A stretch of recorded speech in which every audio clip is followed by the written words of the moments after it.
My name's Pete Woods. You're watching Hexham TV. Who are you? Hi, I'm Pat Devlin. I live out at Catton, but I'm very involved with Hexham Living Wage group. Nice to talk to you, Pat. Pat, I understand that you've got some ideas about how we could build back better in Hexham. Yeah, well, it seems like during the pandemic, people have really sort of been given some thought to what's important in life, really. And I think it's been really clear that people feel that sort of at the end, when the chips are down, it's kind of having caring relationships with family and friends and community that really counts. And that life is more important than money or wealth, really, I think. I think I heard somebody saying it's not really about who has the most toys when they die. And I guess if you follow that through, that has messages for at the macro level for how we think about our economy, really, and that economy really should be something that serves a decent life for everybody, really, rather than being the sort of dictator of what happens in our lives, so that the GDP can sometimes be served at the expense of creating a decent life for everybody rather than the other way around.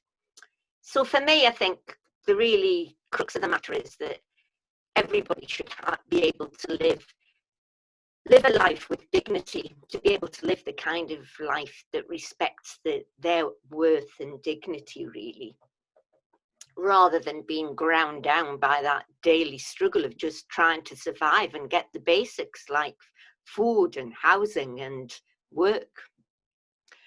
And so if I started to look at what that might mean in terms of practical steps really in the short term, I was kind of thinking, as we've all been out clapping for carers, that a very basic thing would be that all carers were getting a real living wage that enabled them to live a decent life.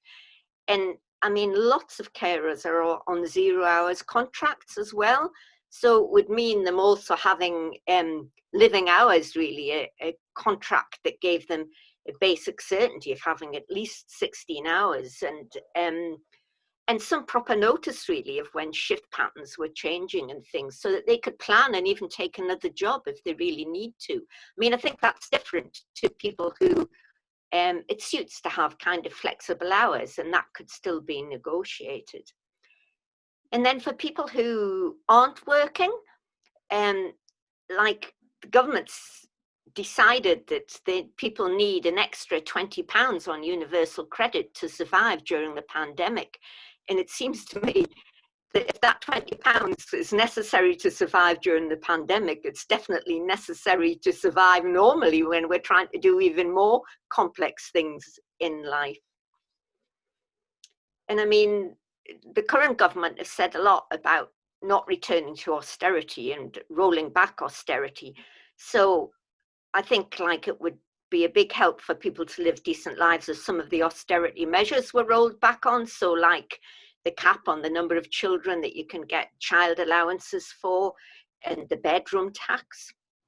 And then it seems as we come out of the pandemic, there's definitely going to have to be some major, as the furlough scheme is tailed off, there's definitely going to have to be some major job creation. And that's obviously going to have to be primed by the Treasury.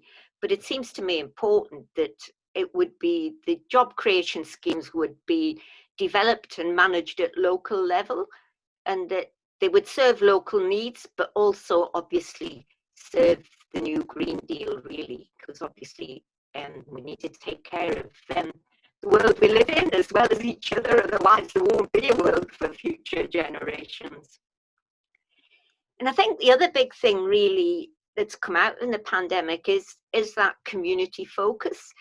For a little while, people seem to be kind of saying that geographical communities were no longer relevant, but I think the pandemic has shown very clearly that the local neighborhood matters actually when the chips are down. And so I'd like to see us going back more to sort of developing policies from sort of the community base up rather than the other way around, rather than them coming top down. I'd like to see things like the participatory budgeting, which was a thing that came from Latin American experience and was tried in a minor way. I certainly know Newcastle City Council dabbled with it for a while, but it was very much about communities deciding what their priorities for public expenditure would be, and then communities coming together across the city to develop what the local authorities' budget would be for that year.